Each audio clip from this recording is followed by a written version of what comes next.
दर्शकवृन्द, तपाईहरुलाई म देखाउन गइरहेको छु।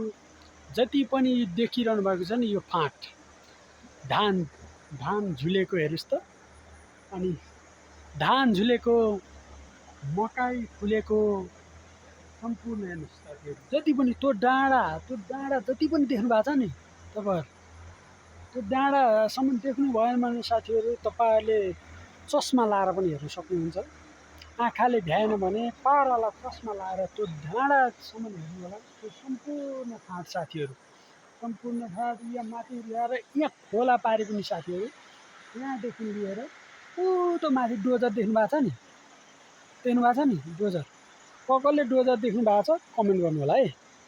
यहाँ माथि डोजर छ।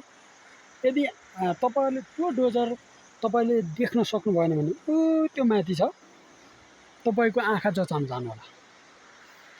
जब तपाईले त्यो डोजर, त्यति नजिकको डोजर पनि देख्न सक्नु भएन भनेर कमेन्ट गर्नु होला। देख्नु भएन भने आँखा हस्पिटलमा गएर आँखा जचाउनु होला।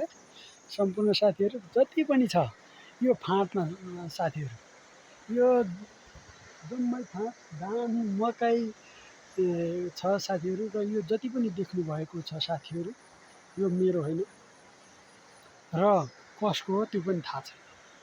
सम्पूर्ण साथीहरु, तपाईको